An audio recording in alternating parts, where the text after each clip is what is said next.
is up, everybody? This is Chris Smith with AllProNation.com, and you are tuned into the All Pro Nation podcast. Tonight, we have a special guest with us. We have Brian Roach with us. Brian, how you doing, man?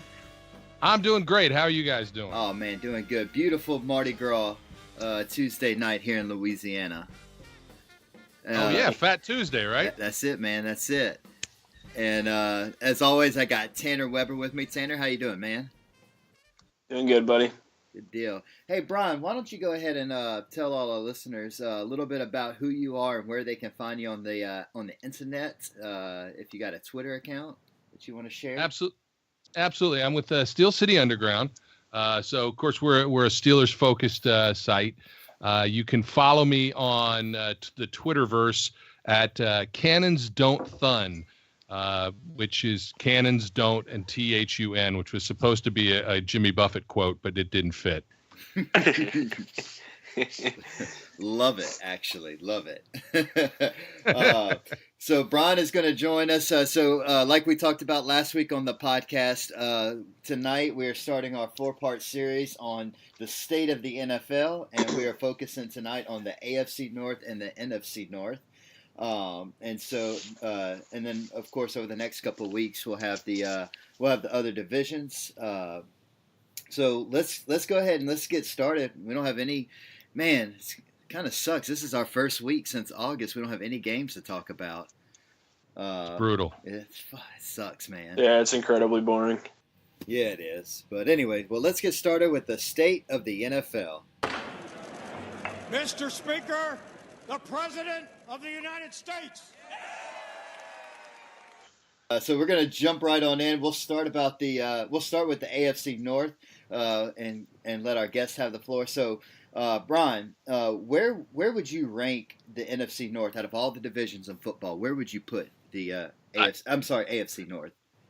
AFC North. I tell you, it's hard to look at the division as it stands anymore because other than the Steelers, which are clearly for the last couple seasons leading the crop there, the Ravens have fallen, the Bengals have fallen, the Browns are the Browns. What are you going to do with them? They're still strong defensively. All 4 teams are still very strong defensively. But other than the Steelers, they just haven't been able to put together any offense in any of the other sites.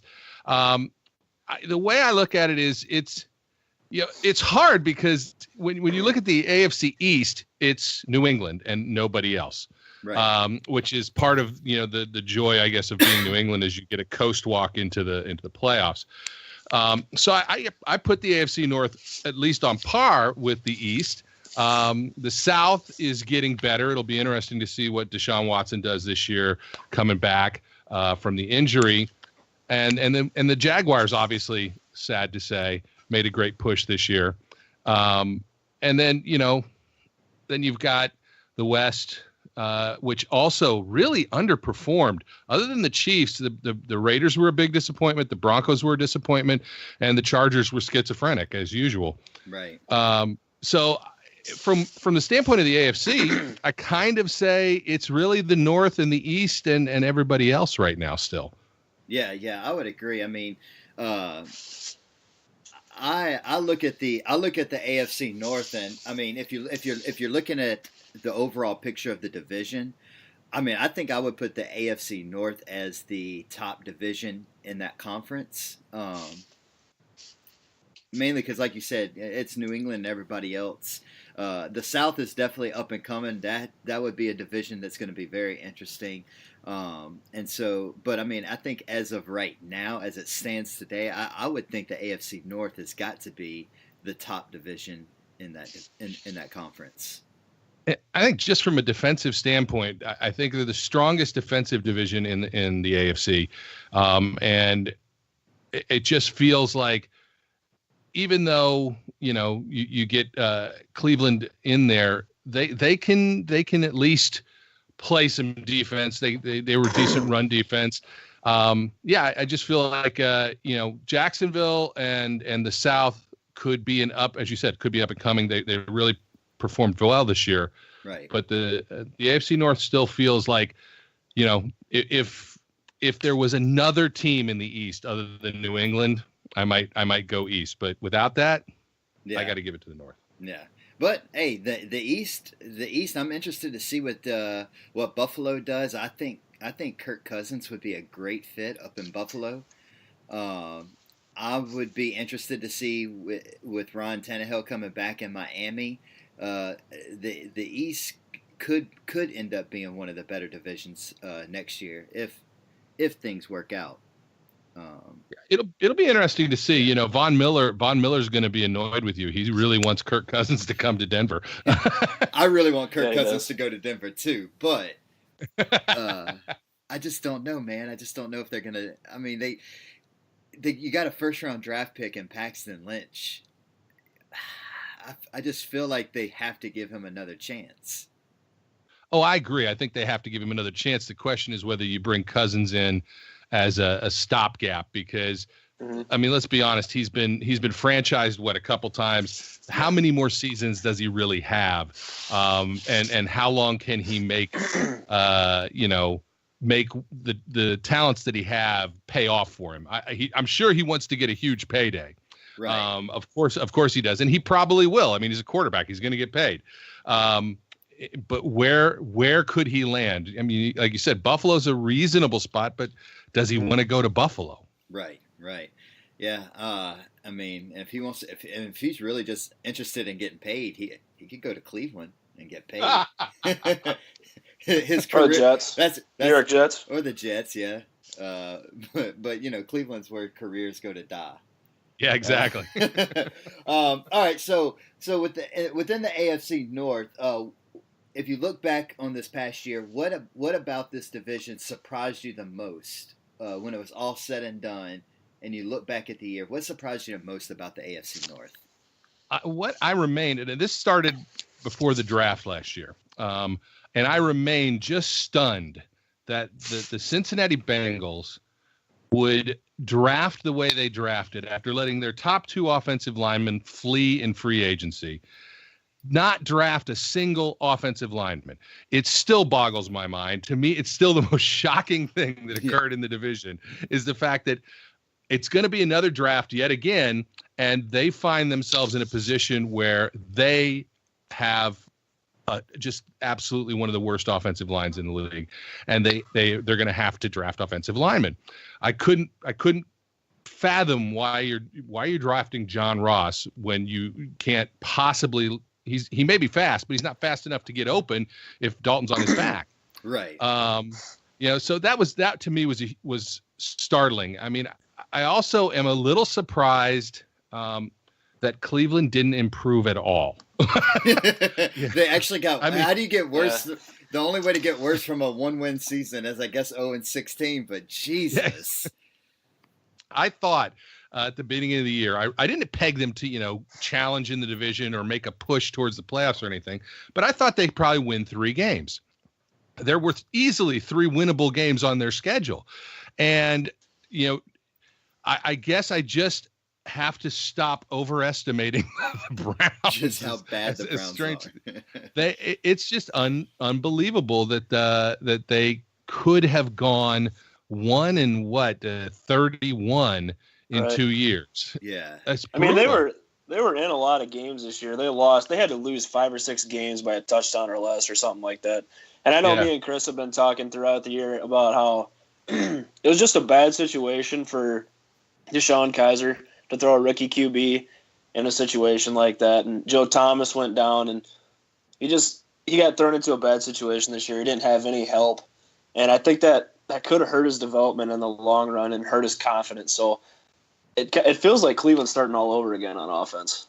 Well, they do have an upside in that, provided that Josh Gordon doesn't suddenly decide that that he needs to move to Colorado.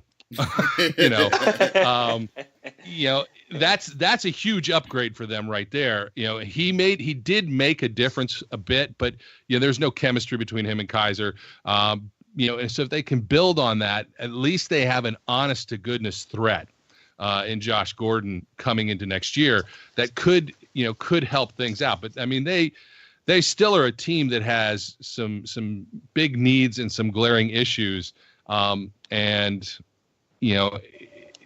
they have to be wondering if Kaiser is really, the answer.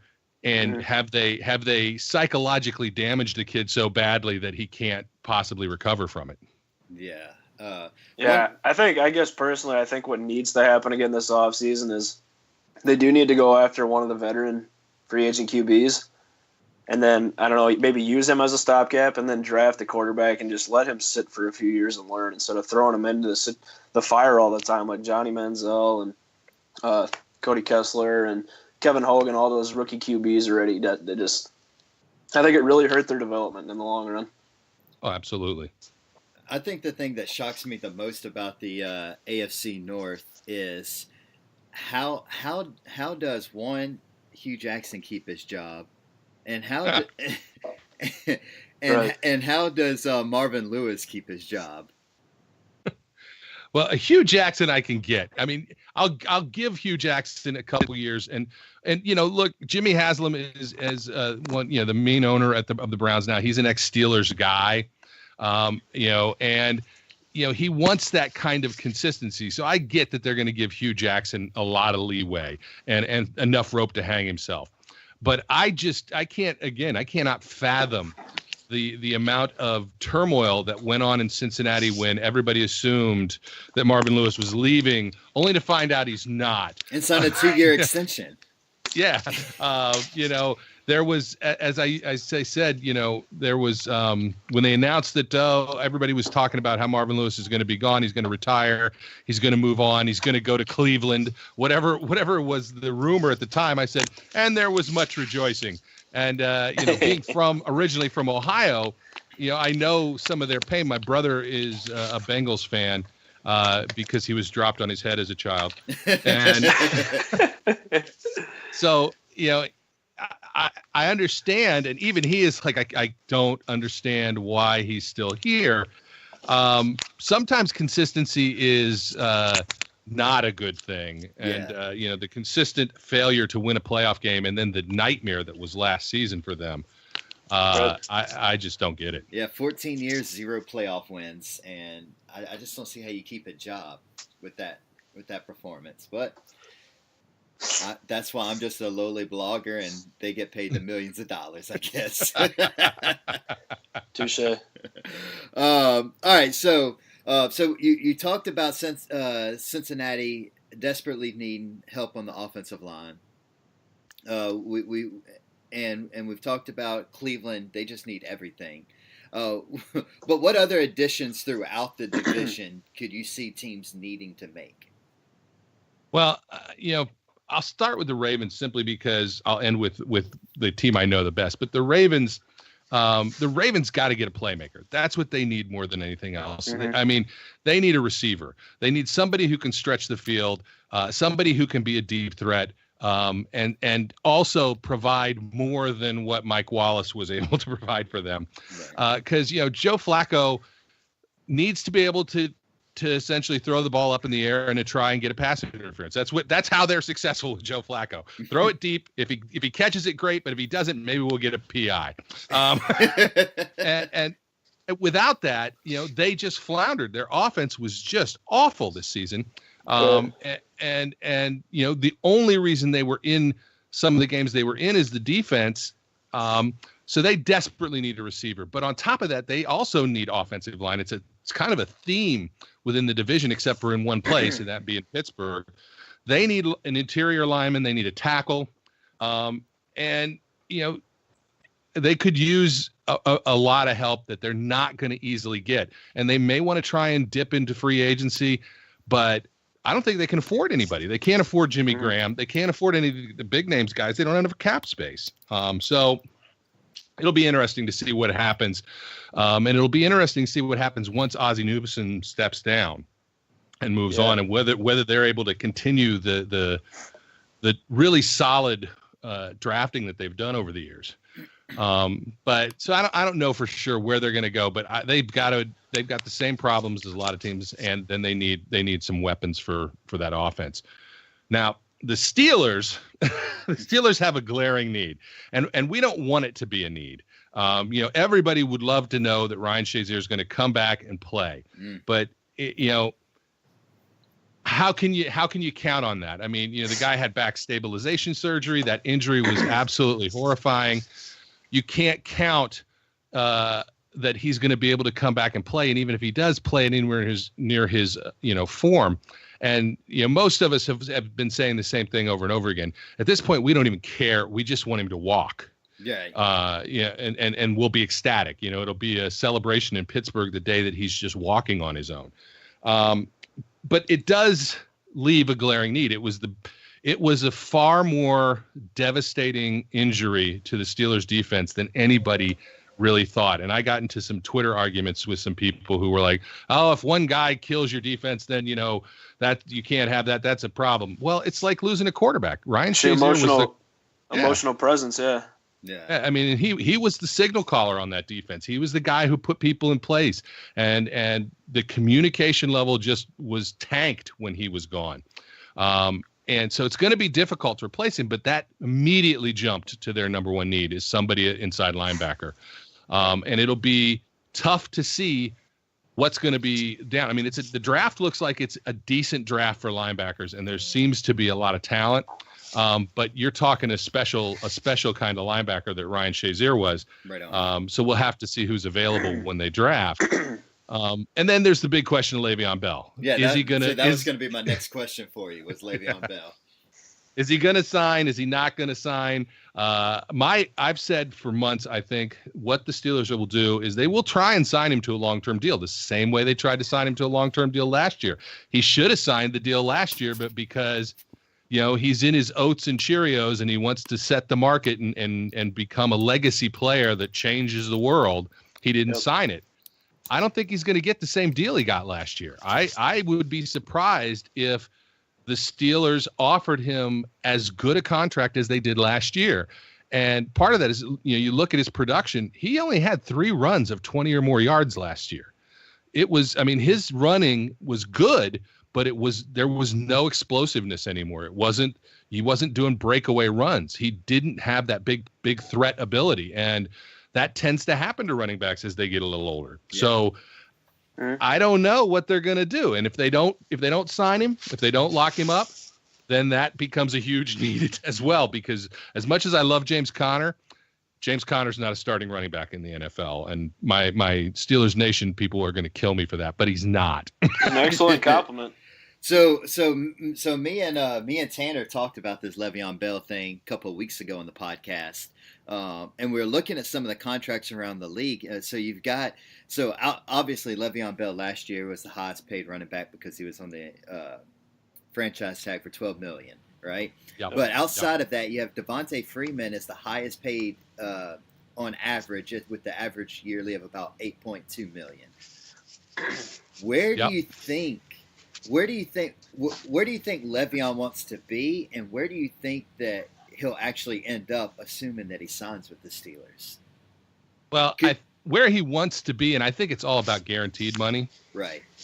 It's and the Steelers don't guarantee contracts. They just don't do it. They will give you big signing bonuses. They'll try and make it work out, but they're not going to guarantee you money deep into the years. So, last year they offered him a contract that would have given him something around $40 million over 3 years, and 30 of it essentially was guaranteed because they never bail on the second year of a contract on these guys. So he would have gotten the $15 million a year he was asking for if he had signed that deal. He would have reset the running back market. I mean, that was nearly double what anybody was getting. Right.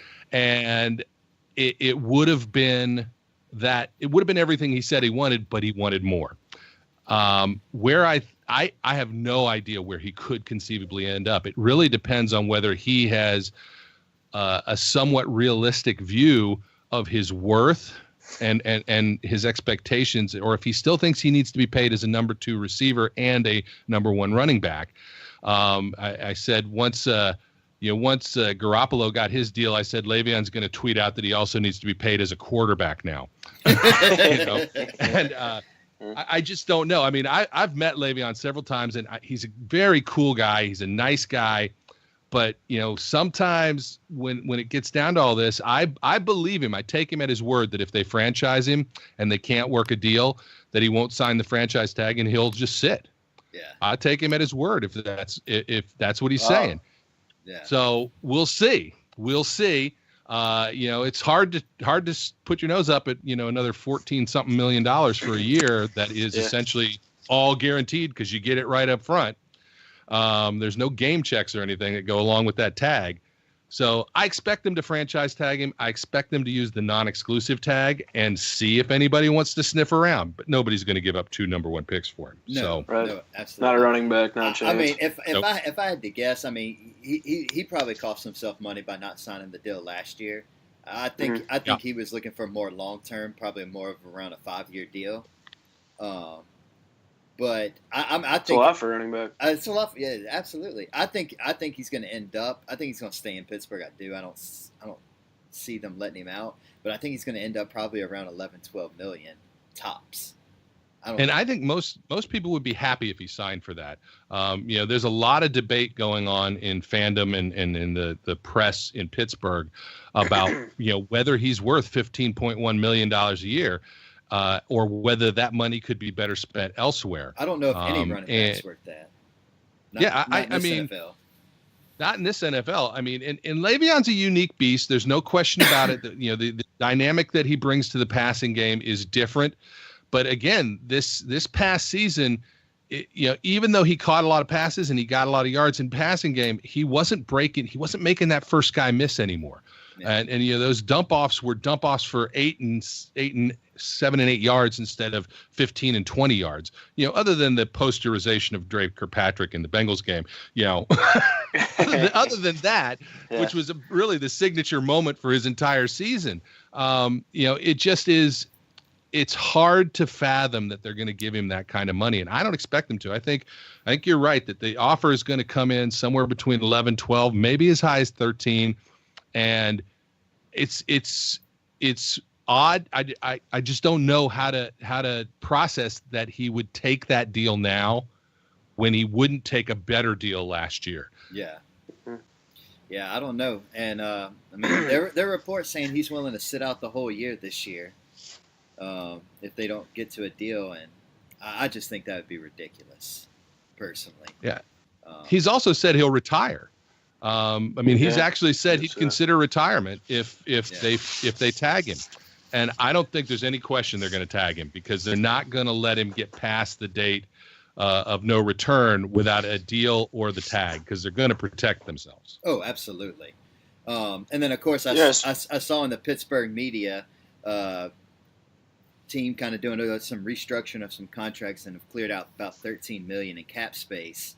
Could that be to go toward a Le'Veon deal? It absolutely could be. The questions end up being, we don't yet know what the cap's going to go up by for sure yet. Or if it's going to go up. Not that it always goes up. But everybody assumes that's what that money's for. And I don't think that's the end of the restructuring that they're going to do either.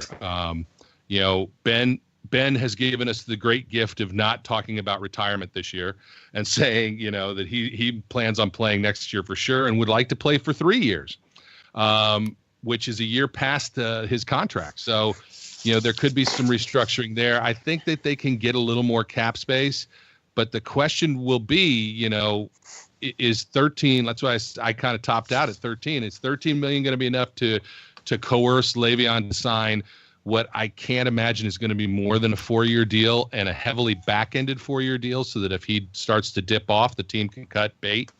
I don't know. Yeah. Let me ask you one more question, a little free agency question for you.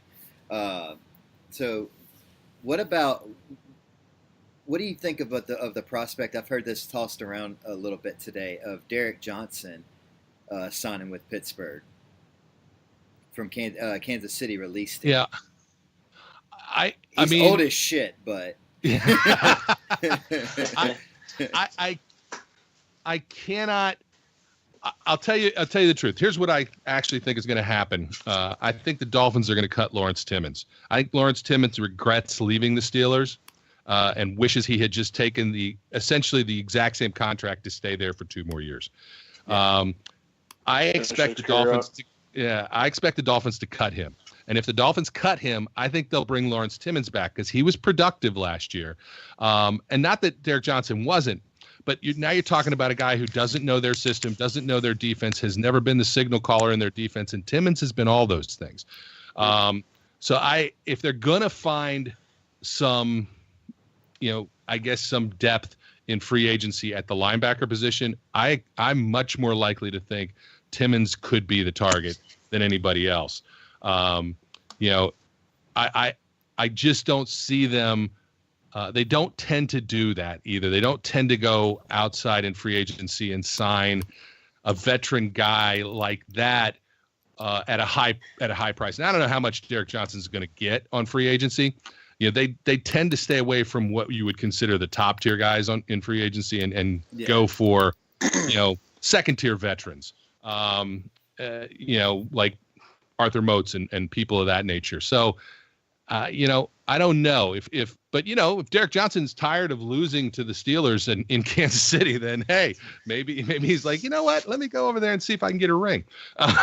There you go. It just depends on the money and whether they think it's a fit. My gut says that's not going to happen. But who knows? Yeah. We didn't think they'd keep Dante Hightower in the building as long as they did last year. Right. I guess we'll go ahead and throw this question out there. What does the Pittsburgh Steelers fandom think about the James Harrison signing with New England? I gotta ask. Were y'all happy that he didn't get a Super Bowl ring? Oh God, yes. And I will tell you, I don't think it's really much. I think much more about New England not getting another championship than it is about James Harrison not getting the ring. It's a bonus that Harrison lost in New England, and Joe Kuzma, another guy on Steel City Underground, wrote what it was a great piece about James Harrison because people have been losing their mind. Debo is a huge fan favorite, and it's still a very divided group of fans. With those who feel like the Steelers made the biggest mistake they ever made by letting Debo walk. That if they just would have played him, he would have made the difference on the defense. But when you really break it down, Harrison in his time at New England got 2 sacks against the Jets in the last 4 minutes of the game and did almost nothing else. Mm-hmm. No matter how much Chris Collinsworth tried to make James Harrison a storyline in the Super Bowl, he just wasn't. Yeah, right. I agree. He was ineffectual, and he might have gotten pressure a couple times, but he is a liability at this point in his career in coverage. And that's the problem. The Steelers started dropping their outside linebackers way more into coverage and allowing their DNs to rush more heavily. So it just wasn't a good fit for Harrison anymore. And it evolved kind of as the season went along. If he could have been a pure pass rush specialist, I think that they could have had a place for him, but the defense just evolved away from that. Now, how do the fans feel? Like I said, they're torn. They're people who were burning their Harrison jerseys the day he signed with New England. And you saw the locker room drama that occurred afterwards where the players are saying what a horrible teammate he was. And, look, there's a lot of stories about James Harrison beyond just the weightlifting and other things that float around. He, depending on the day you catch him, he's either the nicest guy or the absolute biggest jerk in the world. Right. And that can be said for a lot of us, but he's a very mercurial kind of guy. His temper gets the best of him, and he really has always played with a chip on his shoulder, being a guy who's been cut a bunch of times and really kind of is a self-made player. So it's not a surprise that he got, not to use a phrase like this, but he got his panties in a bunch about everything that was going on there, and that he wasn't getting played, and he acted out. Yeah. So you've got guys saying it's destroyed his legacy as a Steeler. There's a lot of interviews with Art Rooney II talking about, well, what if James Harrison wants to retire? Will you let him come back? And I think it's pretty clear the answer is not yet. Right. Sometimes we need a little palate. Yeah, we need a little palate cleansing first. We got to get a little time in between seeing you in that that uniform. I mean, it was bad enough of all uniforms, that uniform. Yeah, but not the Patriots. I mean, look, we could probably stomach him going to the Ravens more than we could stomach him going to the Patriots. Because so I think it still is a very divided group, though. You've got people who are 100% on Debo's side, think the Steelers wronged him, think he had every right to go do anything he wanted to do. And you've got others who feel like they just think it's the worst betrayal of all time, and that he's now persona non grata in Pittsburgh. Yeah. And I have this picture. Like I met Harrison at a signing, and the place that they did these signings, they offered these photos, right? And if you've seen like Olin Mills family photos, they have those ridiculously bland backgrounds. Yeah. Well, instead of using like a scene from a stadium or something as the background for these photos, they use that kind of photo. So I have this photo with me and my family and James Harrison. And it looks like James Harrison is a part of our family, and it's the weirdest family picture ever taken. And so we call him Uncle James, and we've been calling him Uncle James for several years because of that. And so my opinion is this: look, I wish nothing but the best for James Harrison, the man. I hope everything goes great. And as a player, I was thrilled to see him lose, because I'm thrilled to see all Patriots lose. Right. Touche. I got a couple more questions as far as Pittsburgh goes. One is the Martavis Bryant drama over. Can we move past that going into next season? You never want to say never, but I think yes. Okay. I think that was the most strangest thing to me. All that drama that was happening. Well, yeah, Juju, it started with the draft. Nobody thought the Steelers were going to take a wide receiver in the second round, right? And so when Martavis, blurts out, "That's not my replacement, that's your replacement, Sammy Coates." Well, yeah, it kind of was. Sorry, Sammy, see you in Cleveland. But it's the truth is, Martavis was under a lot of pressure in knowing the fact, look, he put in the work to get himself back. He put in the effort to try and get better, and he was a beast. I mean, he looked like he was in the best shape of his life. But it still takes time to get back in sync with the offense. And as time went on in the season, and he started to gain trust with Ben again, the offense started to open up for him again. He started to get more involved. But early on in the season, you got to imagine, this is a guy who really, he's got 1 year left on his rookie deal because it passes over because of the year he was suspended. And he needs to make a splash so he can get paid. Right. And that's because that's his last shot, really, probably at a heavy duty contract. And it had to be frustrating that things weren't coming to him as fast as he anticipated. So, he's still a young guy. And I think that there's every chance that it is a much more harmonious group of receivers this year than it was last year. What about the Browns hiring Todd Haley as the offensive coordinator? We can see a lot of bubble screens in Cleveland now. See a lot of 3rd and 1 wide runs. Look, Steelers fans hate Todd Haley. Oh, really? Oh, is that why they punched him in the bar? Punching people in the bar. Yeah.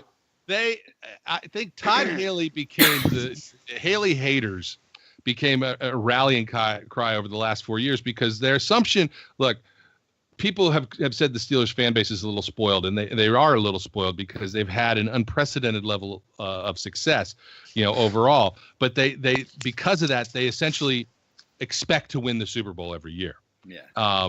And it's not like, oh yeah, we think we can win. No, it's if we don't win, then we're playing for participation trophies, and then we don't like participation trophies, and this is the worst thing ever, and everybody should be fired. And Haley got the brunt of that because, look, I think Todd Haley came in to save Ben Roethlisberger's career, to give him longevity. He got brought in so that he could get in Ben's face and say, you're going to get rid of the ball. You're not going to do these crazy holding the ball for 70 million minutes and get sacked 1 billion times every year. And you'll get better as a quarterback. And he did. And you'll be able to play longer. And he did. And he continues to look like he's going to be able to. And I think that was his purpose. But I also think Haley grates on people. Yeah. And there was a timeline on that. There was a expiration date on that relationship, and I think it just came. So I think it will be the same thing in Cleveland. Look, I'm sure that Haley took that job in part because he wants to get back at the Steelers. But I also think it may have been the only thing that got offered to him. Honestly. Yeah, that's true. And I guess I'd be remiss if I didn't bring this up. Jesse James, was it a catch or was it not a catch? Oh, it was a catch. Jesse caught that ball. I agree. So Not even a question. I agree. We've been through this. I agree, and my whole point was they shouldn't have given Ertz the touchdown in the Super Bowl if they were going to call the Jesse James touchdown back. That's all I'm going to say about that. Al Riveron is quickly taking in his Patriots MVP award as soon as he can. Has Al Riveron become more hated than Roger Goodell? Yes, at least in Pittsburgh. So. I think so all the way around. And then last question I have for you as far as the Steelers go. There was a little bit of talk at the end of this season about, is Mike Tomlin on the hot seat? Should Mike Tomlin be on the hot seat? As someone who covers the Steelers, what's your take on Mike Tomlin going forward? Look, Mike Tomlin is a flawed coach, just like almost everybody is a flawed coach. And again, it kind of boils back to the Steelers fans being a little bit, unrealistic. Win. Yeah. We want to win now. Yeah, we want to win now. You've got a Hall of Fame quarterback, and you've only won once. You need to win 17 times. Tomlin is. I actually think Tomlin should have gotten consideration for Coach of the Year last year, considering the drama that went on with that team from the Martavis stuff to the kneeling fiasco in Chicago.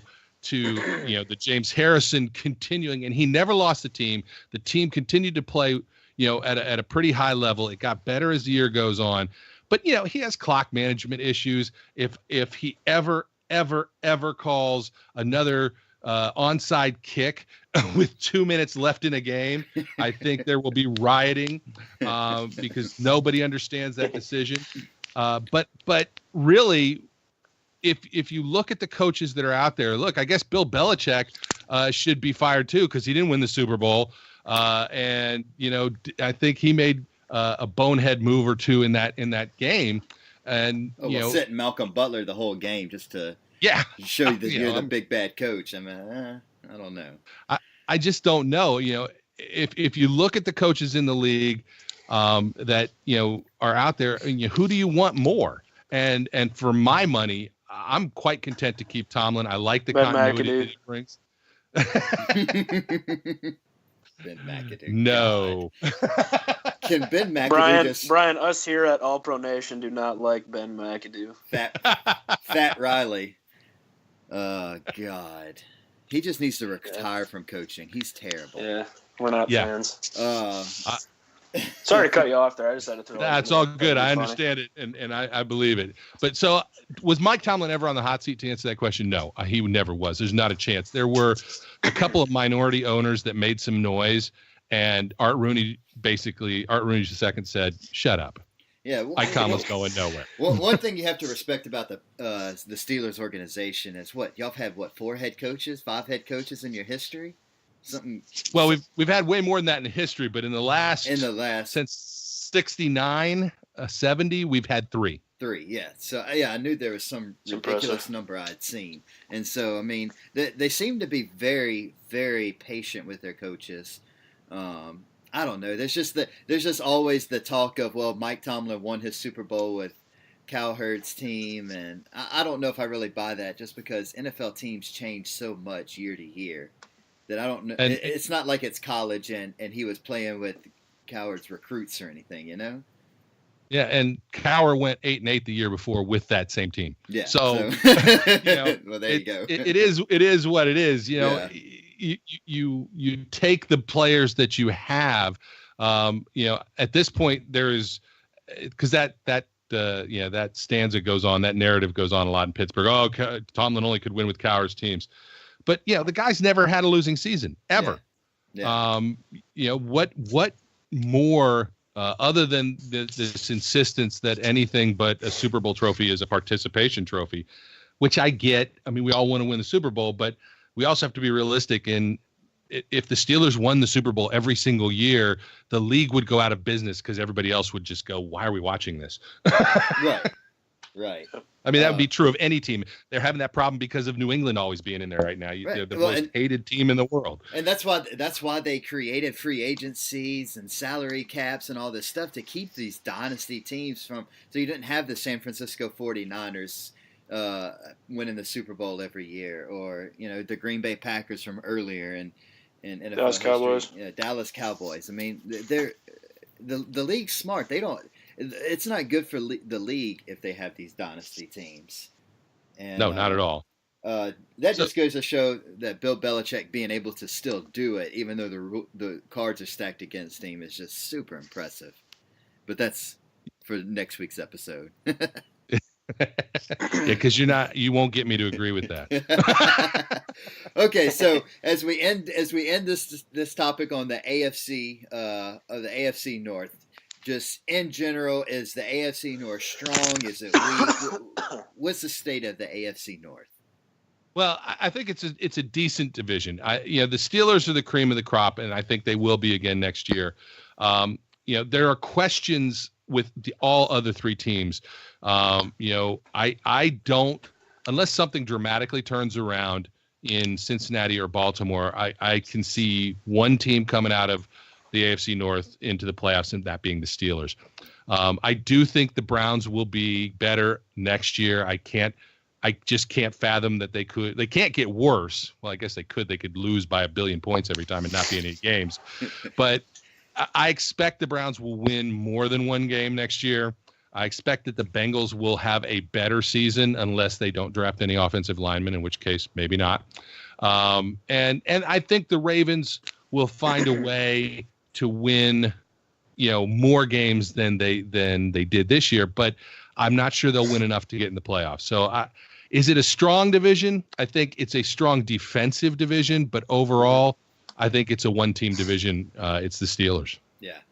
Okay, cool. All right, well, let's move into the NFC North. So Tanner covers the Vikings for Purple PTSD. There it is, PTSD, and for All Pro Nation. So, Tanner, where would you rank the NFC North in comparison to other divisions? Brian did a good job of covering the AFC. I guess for the AFC, I'd like to go back on that once. I think you could say that the AFC North is probably the most competitive. It's definitely the most fun to watch with the black and blue rivalries with the Steelers, Ravens, and Bengals. But I'd have to say that in the AFC South, I think that's a team. There's some teams in there to look for next year. I think if Andrew Luck comes back and if he's healthy, I think the Colts maybe could make some noise too. They're kind of in the rebuilding process right now, but the Texans had a ton of injuries this year. J.J. Watt, Whitney Merciless, Deshaun Watson will be back, so they'll be a fun team to watch. The Jags defense will be competitive, and I'm curious to see what happens in Tennessee with Marcus Mariota. But as for the NFC, I don't think there's much debate about it. The NFC South is probably the most competitive and overall has the best talent right now. But I'd stick to NFC North. Yeah, Chris, the Saints fan. But the NFC North is right there. I mean, they're on their tail. They still have a lot of talent. Aaron Rodgers didn't get to play this year, and the Bears are an up and coming defense. The Lions still have a lot of talent on offense with Matthew Stafford, Marvin Jones, etc. And then you got the Vikings, who were NFC North champs. So NFC South is probably the best, but the NFC North is definitely right there. Okay, yeah, I think I tend to agree. After seeing how this year played out, of course, because three of the NFC South teams made the playoffs. I doubt that happens again, but I think with Rodgers coming back, I like. It's gonna make a difference for sure. Yeah, I like Trubisky, man. I do. I think Trubisky's gonna end up being a real good quarterback for Chicago. I think keeping Vic Fangio as their defensive coordinator was huge for Chicago. Right. And I don't know. I'm on the fence about the whole Matt Patricia and Detroit thing. It is what it is. I don't know if he's going to make that much of a difference, honestly. But that's, and then of course, the Vikings being the Vikings. If they don't get in their own way, they could be a good team. I got a couple pieces to figure out this year. Yeah, this offseason. So looking back on the season, what surprised you most about this division? That Green Bay. To be honest, I can't. Yeah, to be honest, I can't really say anything surprised me. The Lions are kind of what I expected them to be. The Bears are kind of what I expected them to be. I think they're still in a rebuilding process this year. Their defense is really good. We knew they would be good. The offense is a work in progress, and they did have a ton of injuries this year, so that's something to keep in mind. But probably the Packers. I still don't think the Packers defense was good going into the season. But I think it did shock some people that they weren't more competitive. I mean, obviously Aaron Rodgers had a lot to do with that. But the fact that they weren't more competitive North, I guess. Yeah. One player, I can't believe how one player can make that much of a difference. It kind of flaws the rest of the positions on the team. Yeah, I mean, you know my gripes about Mike McCarthy. I think he's a good game management type coach. I think he's a terrible offensive coordinator. If he ever has a play sheet in his hands, and I'm a Packers fan, I'm going to be pissed. I love the storyline that him and I'm drawing a blank on the name, right? Their new offensive coordinator. Joe Philbin. Joe Philbin, yeah. I love the article that came out a few weeks ago that Joe Philbin and Mike McCarthy are going to reinvent the Packers offense. Well, they're the two that invented this piece of shit offense. Yeah. So what does that mean? How are they going to what are they going to reinvent? They're just I just don't get that. I think that was a terrible hire by Green Bay. Terrible. Right. But anywho, so if you're looking at all teams, what do you think the teams where do you think the teams need to add at in this offseason? Oh, which teams need to add? Yeah. What is each team kind of? What is the one thing they need to add to get better, being more competitive? I'll start at the bottom, I guess, and go to the top. The Chicago Bears. I think they need another playmaker, or two playmakers, I guess. Cameron Meredith. I know going in to the preseason, even last year, in training camp, they said he was tearing it up. It sounds like he's a really good receiver. I don't know what he's going to be like coming off of his injury. But Kevin White has been an extreme disappointment. I think he's played like 5 or 6 career games in 3 or 4 years or whatever it's been. He's always hurt.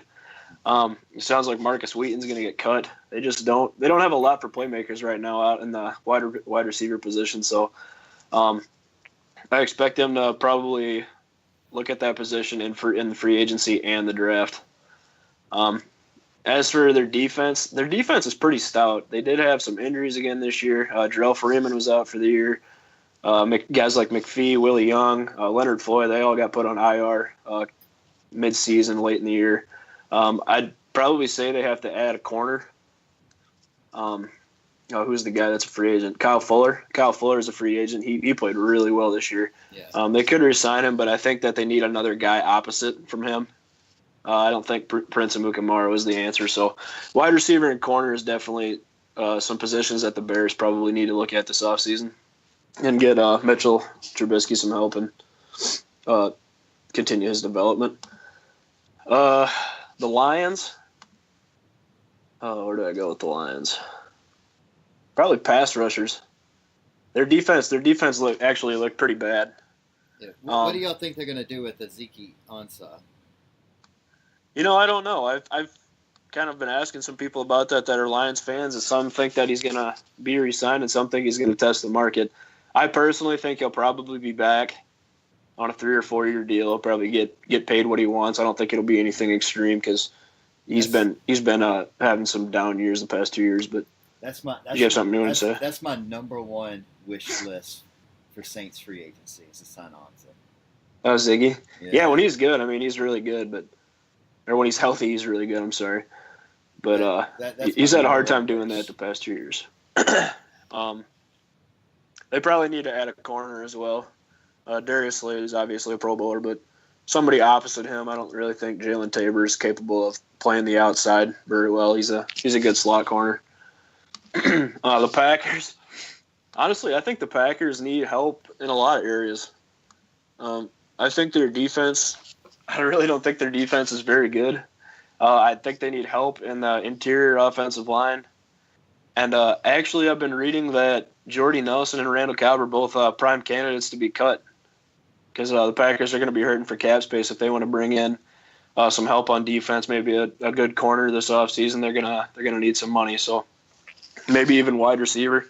Devontae Adams will obviously still be there after signing his extension, but they're going to need some help in the playmaking area as well. And lastly, the Vikings. Most people probably want to hear what's going to happen at quarterback. I don't really know.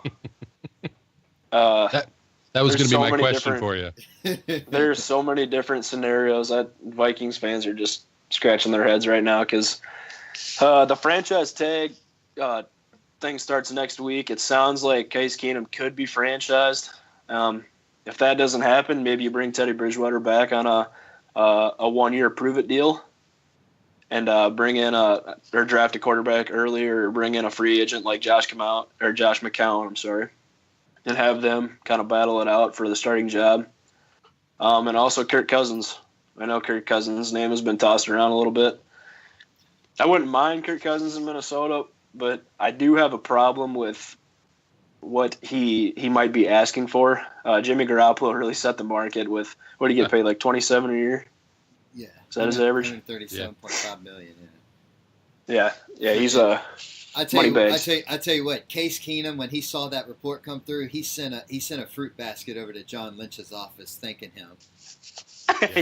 For setting the bar right there. So I don't think a guy like Kirk Cousins is worth $30 million a year, and I don't think Rick Spielman's going to pay him that. So if I had to put money on the table right now for a bet, I would probably say that Teddy Bridgewater will be the starter next year. But I honestly have no idea. It could be a rookie QB for all I know. I have no idea what's going to happen. So that's something to look at in the coming weeks. Another area they need help in is interior offensive line. Riley Reif and Mike Rummers are both upgrades this year at tackle. They played well. Nick Easton is a restricted free agent. I don't think he's going to be back, but I think a team would go out and get him, or the Vikings would just be okay with parting ways. Joe Berger is going to retire, it sounds like, so the right guard spot is open. So I actually see them addressing that spot high in the draft and in free agency. They need some depth at wide receiver. Michael Floyd's gone now, and Adam Thielen and Stephon Diggs. There's not much left after those two guys. Jarius Wright, but he sees limited snaps. He plays maybe 10 snaps a game. So that's the offense. Yeah. Jerick McKinnon doesn't sound like he's going to be back either. He thinks he's gonna go be a feature back somewhere. I don't see that happening. Yeah, I don't think he'll ever be anything more than a part of a 1-2 punch combo. I could see him going to New York and following Pat Shurmur. That wouldn't surprise me one bit. Yeah. But if that's the case, if he does leave, the Vikings will be looking for a third down scat back. I could probably see them addressing that in the draft too.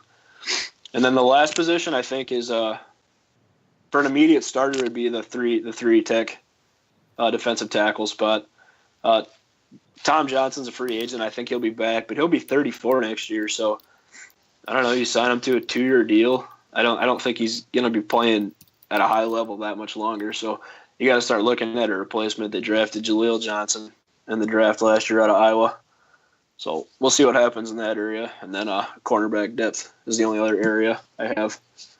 All right. Let me ask you about offensive coordinator John DeFilippio coming to Dave Filippo. I was informed that's how it's spelled last week, or that's how it's pronounced. Whatever. You know who the hell I'm talking about.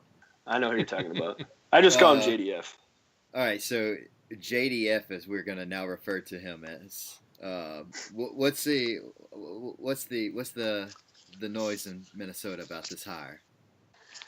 We're excited, super excited. Pat Shermer he did wonders last year with the QBs and his play calling was good so early in the game, but there were so many times last year where the Vikings would have a 10-point lead and he gets conservative. And that allows teams to come back as he'll run it on first down, second down, and then do a short dump on third down, and the Vikings would punt. I couldn't tell you how many times we had that happen last year.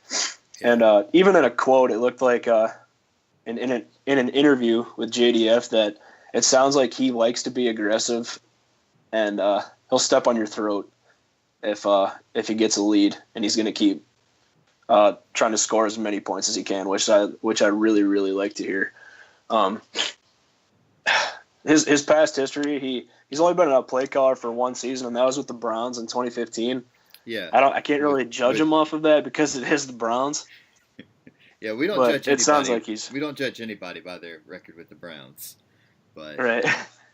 But it sounds like he's got a good history of developing QBs. One quote he also did have is he said that his QB does have to be athletic in the pocket. He can't be a statue. So that pretty much called out Sam Bradford there and then. So I don't expect him to be back for sure. I mean, I'm just looking at some of the quarterbacks that he's mentored. I mean, I'm trying to think back. So when he was with the Browns, that's when Manziel and McCown was there, right? Yep. He was in Oakland when they drafted Derek Carr. Jamarcus Russell. Was he there for Jamarcus Russell too? Oh God. Yeah, he was. Is that not the biggest criminal in NFL history, huh? He stole the money from Oakland. Yeah, so these are the QBs that JDF has worked with. 2007, 2008, he was with the Raiders. Dante Culpepper and Jamarcus Russell, those are the starters. And then he was with the Jets in 2009, Mark Sanchez. Mark Sanchez played well with the Jets in the beginning of his career anyways. Was this before, 2012 was this pre or post butt fumble? I don't know. When was the butt fumble? It was towards the ends of his Jets days. Yeah, I don't even remember, to be honest. But 2012, Carson Palmer. 2013, Terrell Pryor. And then Derek Carr's rookie year, he played really well. And then 2015, Josh McCown, Johnny Manziel, like you already said. And then 2016 and 2017, Carson Wentz. Yeah, so. I don't know. I'm not sold on the quarterbacks that he's mentored, but we'll see. the big thing with us is it's so key to see who our offensive coordinator was going to be because the GM Rick Spielman said that he was going to play a huge part, or whoever our offensive coordinator was going to be was going to play such a huge part in who the QB would be. Yeah. So it sounds like JDF is going to have his pick of who he wants to be his QB. I love that you just nonchalantly calling this man JDF. It's like that's what we've all been calling him on Twitter because it's hard to type. It's hard to type. One more thing I have as far as the Vikings go is two more things. One, I didn't realize that Tony Soprano was a coach there. Yep, offensive line coach. Yeah, that's another. He can join Fat Riley and get out the NFL. He's terrible. Yeah, I'm not going to disagree with you there, to be honest with you. And my second thing is, I love how Minnesota. I'm still a little salty about this. So, but I love how Minnesota talked up all week about the Minnesota Miracle, quote unquote, right? Going into the championship game, and then, we know they all shit the bed in the championship game. My question though is, what Vikings team do you think is going to show up next year? The Minnesota Miracle, the team of destiny, or the team that just doesn't show up and gets in its own way? I am throwing a couple shots, but I am asking a legitimate question. I've been there 1,000 times, so I completely understand. But it's kind of tough to answer. Going into next season, I think I read that the Vikings have like the toughest schedule according to teams from last year. They play a ton of playoff teams, and a lot of those games are actually on the road. I don't think that they're gonna just take the field and take a dump like they have in the past. 2009 was a short window with Brett Favre. We kind of looked at that as a one-year wonder thing, bring him in, get to a Super Bowl. And they brought him back the next year knowing that he was aging and wasn't going to be the same player. And we just didn't really give him a lot of pieces. And I kind of expected 2010 to be a down year. I don't think 2018 will be the same just because I have a lot of faith in Mike Zimmer. Yeah. I think as long as he's here, the team will have a top 10 defense, and that'll keep him in games. So really, as long as they get somebody serviceable at quarterback and have another year somewhat similar to Keenum and keep adding pieces, improving the offensive line, I think the Vikings will be contenders again in 2018. Yeah. Okay. Brian, you have any questions for Tanner? Well, those were my two main questions: was who's going to play quarterback, and are they going to be the same Vikings team that they were this year? So you answered those. Do you see of any of the guys? Do they have any free agency problems? Is there any guys that they're risking losing? Not really, actually. Joe Berger's a big one, but I wouldn't really say it's a risk just because we pretty much already knew he was going to retire. So right guard was a spot that we were going to have to fill. All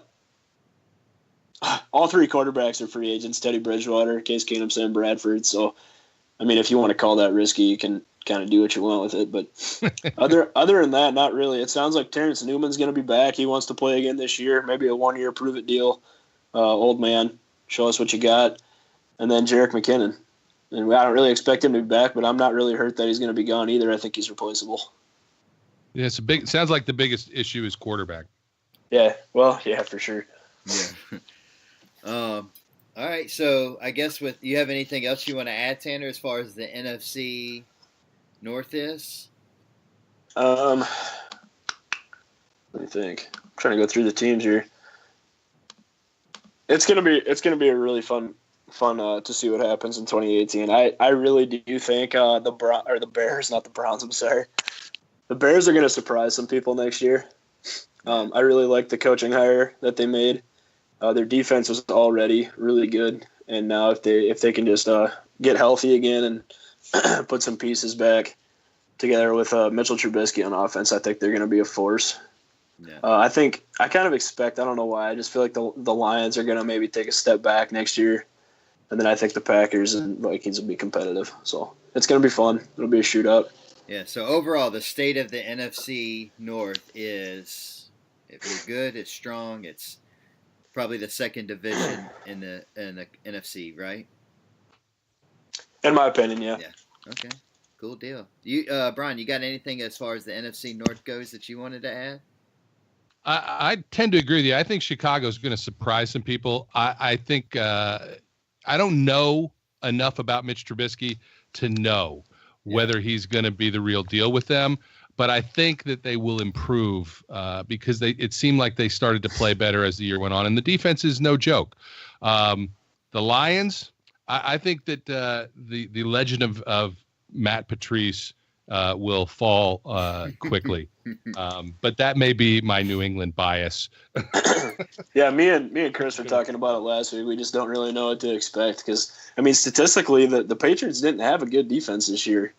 And they've been average, I think, in the past. Yeah, statistically, they've been average ever since he's been the defensive coordinator.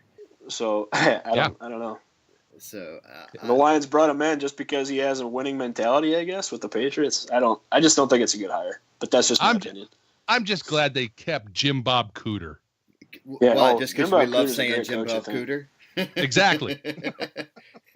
I think he's actually a really good coach, to be honest. Oh, he is, and I'm ready for the day that he gets a head coaching job, just so we have more reason to talk about him and say his name on a more frequent basis. Absolutely. I'm surprised you didn't get any interviews this year, to be honest. Yeah, I'm surprised the Lions didn't interview him, but. Right. One other thing I wanted to throw out there was I could really see Mike Glennon getting cut. If he does get cut, the Bears say $11.5 million. So they could definitely use that money and bring a weapon in. Yeah, they have to cut him. Yeah. All right. Well, all right. So that'll wrap up the state of the NFC and the AFC North. So we're going to go around the horn here, hit up a couple of news topics. Brian has that New England bias, so I'm really interested. We went on a pretty long rant last week about the Josh McDaniels fiasco in Indianapolis. Do you have any thoughts? It's a typical New England move. It's a guy who belongs. Look, McDaniels.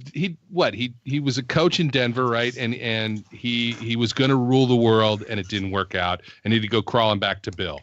And I wonder. I think it's nonsense. I think that there is a certain amount of you stick by your word, and if he agreed, even verbally without signing that, and let the Colts think he was coming, to back out of it is just a chicken shit move, to pardon my French.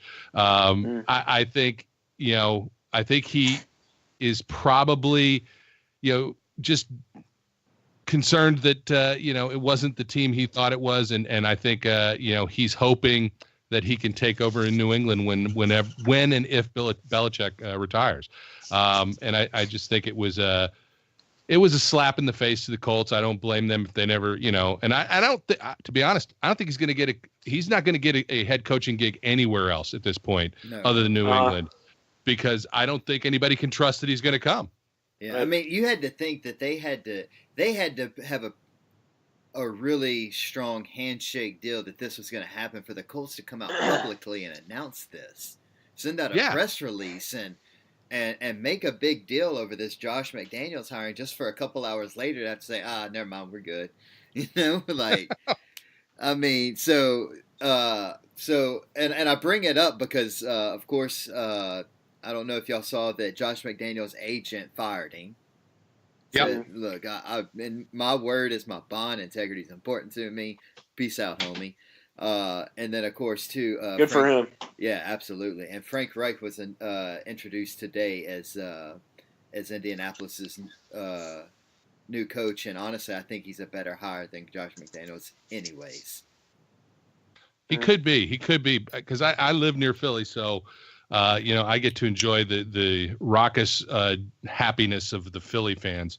I say that very sarcastically. I had a tough few weeks.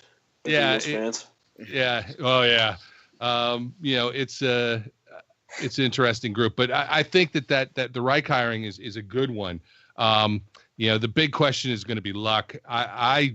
I just don't know with whatever is going on or has been going on with his shoulder, whether he's going to be the same guy when he comes back anyway. Yeah, they've been pretty sketchy about the whole talking about the shoulder thing, and if you think back to the beginning of the season, it was foregone conclusion that he was going to start, and then all of a sudden he's not, and then he's only going to sit a couple of weeks and he'd be back, and they even said he was back at practice. And then he ended up going on IR and having another surgery, and it's like, what is going on? Mm-hmm. It's very strange to me. Another piece of news. I don't know if y'all remember at the end of the season, Pete Carroll came out and he said he didn't know if Cam Chancellor would ever play again. And Cam Chancellor has come out today and saying that he definitely plans on being back. And intends on playing as long as he's medically cleared, of course. Y'all have thoughts on that? I think the Seattle defense is going to look very different next year, even if Cam Chancellor is still there. Absolutely. Ooh, do y'all think this has been going around Twitterverse lately? The whole Richard Sherman. Do they trade him? Do they cut him? Restructure his deal? I haven't really heard a whole lot. Or do they leave him alone? I don't think they'll leave him alone. I think they'll try and restructure the deal, but if he is not willing to talk and isn't willing to do something, because you never know what these guys are going to want to do. But I agree with Tanner. It's going to be a much different group next year. And while if you like football and you like defense, you kind of hope Cam Chancellor can come back and play. Yeah. Mm-hmm. Again, when you're talking about these kind of injuries and situations, are they going to be the same guy? Are they better off not? Yeah. You don't know. The interesting thing with Richard Sherman is he actually doesn't have an agent. He's representing himself in these negotiations and whatnot. And so it kind of puts the Seattle Seahawks in this awkward position where they have to say, look, bro, you're not worth what you were worth 5 years ago. Like, you're good. Yeah, he's like 30 or something now, ain't he? Like, 31? Yeah. You're good, but you're clearly in decline. Like, you can say that to the agent and it never get back to the player because the agent's going to work something out. But when the player is the agent, like, how do you say that? It's right. He's not top 5 anymore. We know that. Absolutely not. Tanner's boy, Pat Shurmur, is off to a terrible start in New York. He hired Mike Shula as his offensive coordinator. Did anybody watch the Carolina Panthers offense? Not. Okay. No. Enough said. And he's sticking behind Eli Manning, which is the worst decision he could ever make. I work for my regular job in New York, or just north of New York. So I have the best of both worlds, right? When I come home, I get Eagles fans. When I go to work, I get Giants fans. That's terrible. And yet you're a Pittsburgh Steelers fan. Oh yeah, well, as I said, I'm not from here. I'm from Ohio, but it's the Giants fans are. They don't mind Shurmur, but man, they're not happy with a lot else, and what's going on. So they're very behind Eli. I'll tell you that much. The fan base is very behind Eli. What are they going to do at defensive coordinator? I mean, they got their offense figured out now, but like, who's left on the market for defensive coordinator? Their defense was terrible last year. God, they'll probably bring Spagnuolo back. That would just be the most New York thing to do. I mean, it has a terrible start. Absolutely, Pat Shurmur's got to be biting his fingernails. I mean, you just don't come out and say that you're behind the aging quarterback who got benched last season. Now, granted, and here's the thing: all you got to do is blame it all on Fat Riley. Like, he's the one that benched Eli and kind of made the transition. You should have just rode with that. But no, you've come out publicly say, yeah, I'm behind him. So you kind of thought they were going to take a quarterback with their first round pick, and I don't know if they do now. I don't know if they do either, but they're in a very Bengals-like position. They need to get offensive line help, and they need to get it something fierce. So, I mean, their tackles are bad, but you got to look at Weston Richburg. I mean, he's an okay center, but he's a free agent, and so is Justin Pugh. I mean, they're complete rebuild on the front line. Andrew Norwell, that'd be a good spot for him. If he wants to get paid, you go to New York. Yep. Yeah, I just don't know. They need to do that big spending spree they went on a couple years ago on defense. They need to do the same thing, but on the offensive side of the ball this year. Oh man, did y'all hear? Johnny Manziel has come out and said he was bipolar, but now he wants to come back and play football. Uh-huh. That's all I got to say. We got a couple guys at Steel City Underground who are closet Manziel fans, and Zach knows who I'm talking about. And he is, they think that he got a raw deal. I never was convinced Johnny Manziel was going to translate to the NFL to begin with. And whatever has occurred with him since he came in and the others, clearly there was something going on. Bipolar, sure, why not? But yeah, I don't see Manziel getting a shot anywhere anytime soon. Yeah, I don't either. Yeah, the only place I see Manziel getting a job is in the XFL in 2020. Yeah, there you go. And then Tanner can hit on this. The Colts, with their new head coach, have interviewed Leslie Frazier to be their defensive coordinator. So So Ozzie Frazier's a good guy. He's not a good coach. Yeah, he can join the list with That's all I got to say. McAdoo and all. I think he's not. He's just built in like his old ways. He just doesn't change. He doesn't adjust with the years and the longevity of the NFL. Yeah. Still running the Tampa 2. And the last big... But I guess the Bills were okay this year. They had a pretty good defense. They had a good defense. They had a good defense, but I think a lot of that had to do with Sean McDermott personally. Yeah, you're right. And I guess the really only big news story left that I can think of is Luke Kuechly actually went under shoulder surgery. That's why he chose not to play in the Pro Bowl. And they kind of kept that hush-hush, but it came out today that that's why he missed the Pro Bowl, because he's underwent shoulder surgery. Man, as somebody who's in the NFC South, every year that goes by, it's another injury for Kuechly, and I'm starting to wonder how much longer his body's going to actually be able to hold up. I was just going to say that. Playing linebacker. Yeah. He's had quite a few concussions, too. I mean, his brain's got to be fried. Yeah, the way that it piles up for him, I keep thinking about it with him and with JJ.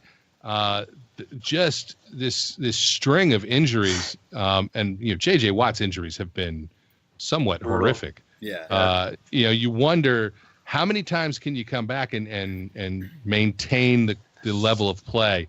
It's a brutal sport. It's a rough sport. We all know that, but some guys do seem to be a little more susceptible to the injury bug.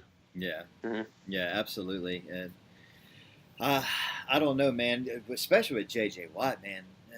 He just – Houston Texans fans will never want to admit this, but he's not really worth the money that they're paying him because he's not on the field. Yeah, well, you can't argue with him not when he's not there. That's a lot of money for nobody to get nothing out of him. Yeah, no, when he's there, he's clearly one of the best in the league, but the problem is he's more often than not just not there. So, yeah. Am I missing any big news stories? Do y'all heard of anything in the last week? It's kind of a slow week. Yeah, I usually write stuff down every week, but I don't have as much as I did last week. Yeah. ESPN LA says the Rams are expected to cut Tavon Austin. Ooh, he's had a pretty disappointing career for a first rounder. Never really been much more than a kick returner. The Colts are switching from a 3-4 to a 4-3 defense. The Chiefs cut Darrelle Revis, for those of you that are living under a rock and didn't hear that. Oh, why? Now I have to listen to Steelers Nation cry that we need to sign him. Yeah. I was going to ask you if actually Joe Hayden was going to be cut. Oh, Joe Hayden, that's a good one. He's I think he's on the like one of the potential cuts, I think, ain't he? Hayden? Yeah.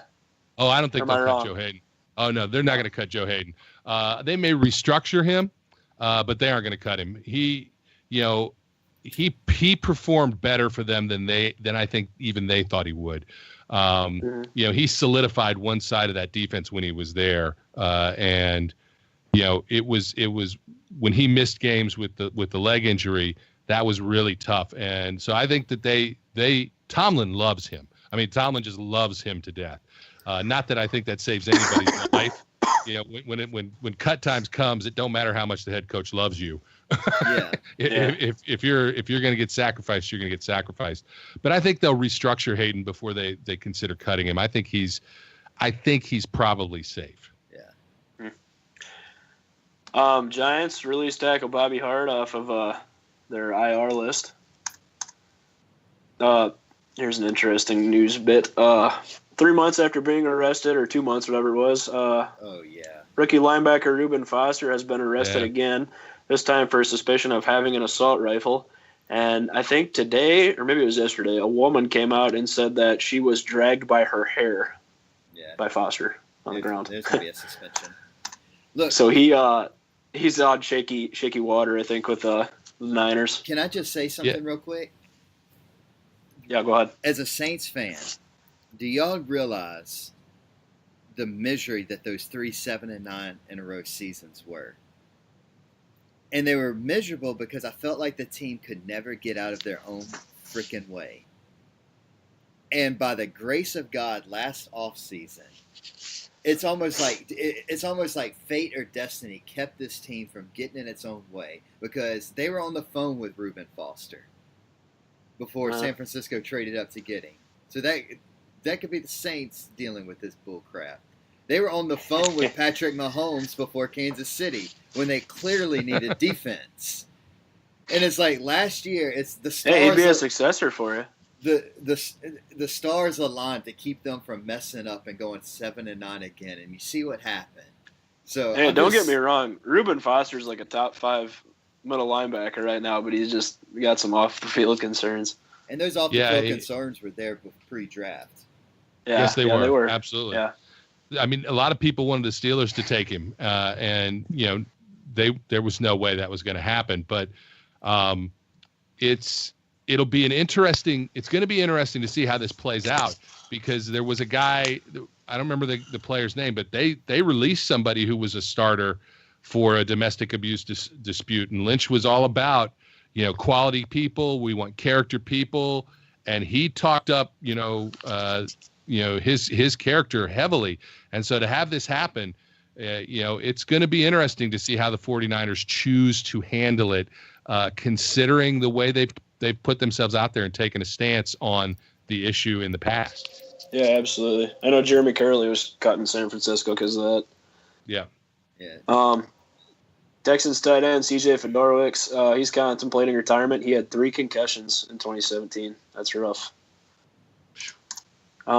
Cardinals have given their GM Steve Keim, I can't say his name, contract extension. Rookie running back to be Saquon Barkley has signed a deal with Nike. It has been announced today that the Bears and the Ravens will kick off the 2018 season in the Hall of Fame game on August 2nd. And all of Steelers Nation is thrilled. Let anybody else from the AFC North play in that game and have the extra preseason nonsense. Woohoo! Hey! Both of this is an interesting stat I read today too. Bears and Ravens both missed the playoffs this year. I think I read a stat. I think it said the past 10 teams that have played in the Hall of Fame game, the team that won that game made the playoffs that year. Go Bears! Hey, don't say that. They're in my division. And then my last news bit that I got, Ben Albrecht has suggested that the Broncos are likely to trade or cut Emmanuel Sanders in the coming weeks. That's interesting. That's been a big topic of discussion in the Pittsburgh world since Manny came from the Steelers, and big questions about whether we should pursue him if that does happen. Mm-hmm. Bring a Steeler back home again. The Steelers Nation gets very sentimental about their ex-players and loves to bring them home. It'll be interesting to see what happens. I can't imagine where they would play them. They're just jacked with wide receivers. I don't know what they do with him. So the first team I saw pop up with Emmanuel Sanders was Dallas. Yeah, that wouldn't surprise me. Yeah, that was the first team that I saw on Twitter. I could also see Chicago. That wouldn't surprise me either. But before we head out, Brian, let me just pick your brain on a couple of topics that we kind of rant about on the podcast and see what you think. What is your take on Thursday night football? Do you like it or do you hate it? Let me preface this by saying, as I said, I work up near New York. My commute every day is 2.5 hours both ways. Oh, God. So I spend 5 hours in the car. So if I have to get up Friday morning after a Thursday night football game, I get up at 4 to go to work. That's just miserable. Forget it. I hate Thursday night football. First of all, I get it. It's they need to. NFL's trying to broaden the base. They're trying to get more revenue. They're trying to do whatever they can to incentivize TV contracts down the road when they come up again. But it doesn't work. The games are usually awful. Yeah. and people don't. It's a weird day for football. Make it Friday night football. Make it Friday night lights. Give it that old high school feel. And maybe, people don't have to get up Saturday morning as much. I could get behind that. But Thursday night football, if it dies a quick and painless death, will not bother me at all. Not that I expect that to happen. Yeah, they actually just renewed it for 5 more years. So we're Fox Sports, Yeah, we're stuck with it. Yeah, and that's the worst part. They're putting it on Fox now. So at least with Thursday night football this past season, we got Tony Romo calling the games, which I thought Tony Romo was hands down the best play caller in the NFL. And so now I don't even listen to. Yeah, so now I don't even get to hear Tony Romo call games. Well, I'm going to tell you, this is my take on Tony Romo. He was good this year. In 2 years, you're going to be like, oh Jesus, I wish Tony Romo would shut up. Is he going to be the Chris Collinsworth in 2 years? That's what's going to happen. He was fresh. He's different, right? Yeah. He was probably new. Right. And I think it's going to wear thin quickly. I don't wish any ill will on Tony Romo. He's no longer a Cowboy, so I don't have to hate him. But I just get this sense that as time goes on, people are going to be like, yeah, okay. You stop predicting the play and let it play out. Yeah, just let us watch the game. Yeah, right. That's a hot take. I like that one. Yeah, I mean, he can't get any worse than Collinsworth. Collinsworth. Oh, Collinsworth. God, yeah. He is the absolute worst. I am convinced that Collinsworth and Tom Brady. Collinsworth and Tom Brady spent the night in the hotel after that game. I cannot listen to. We just kept going. How many times can he tell us that the Patriots still have a chance? Yeah. There's 0.07 seconds left on the clock, but the Patriots still have a chance. It could happen. And Tom Brady is the greatest. It was brutal to listen to. And then so basically, you're telling me that Collinsworth to Brady is like Vikings fans with Joe Buck and Aaron Rodgers. There you go. Oh, yeah, Joe Buck loves Aaron Rodgers. I think the only worse people in calling sports than Collinsworth has got to be the Monday Night Football crew. McDonough and Gruden. McDonough, Lisa Salters, and Rex Ryan. I'm actually really curious to see. It's going to be interesting. So that leads me into my next question for you, Brian. As well, what do you think about the why am I drawing a blank right now? Gruden, yes, there it is. Gruden going to Oakland. Grudog. Grudog. There's a guy, Grudog, down there in Oakland. Look, I'm going to say he's the smartest guy in the world. He got like this $1 billion contract. I think he's going to crash and burn. Oh, me too. I don't think it's. I think Gruden was overrated as a coach to begin with. He had some seasons that were decent, but I don't think he has the resume to state that this is a guy worth the kind of money that Oakland decided to pay him. But at the same time, you got Oakland that's moving to Las Vegas.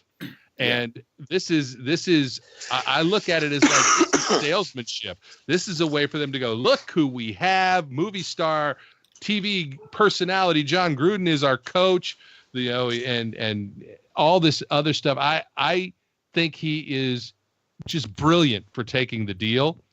And when 2 years from now the Raiders absolutely stink, he'll walk away laughing. Yeah. Oh, that's the only reason they brought him in was to sell the Las Vegas crowd on them for sure. And then there was one more thing I wanted to ask you, but now I'm drawing a blank on what it is, so I don't know. What's something else we ran about often, Tanner? I can't think. Ben McAdoo. Yeah, well, we hate Ben McAdoo. He's terrible. He is absolute dog shit. All right. Well, I guess that'll end it. Thank you, Brian, for joining us. This was a lot of fun.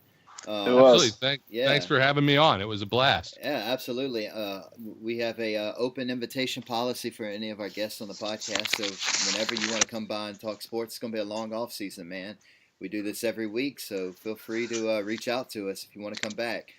Absolutely. Yeah, quick programming notes for you guys. Don't forget next week, State of the NFL. We will do the AFC and NFC East.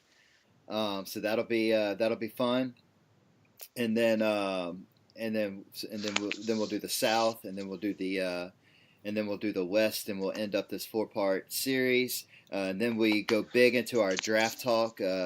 Tanner's got his mock draft board up that he's going to be filling us in on. We'll have the big free agency show.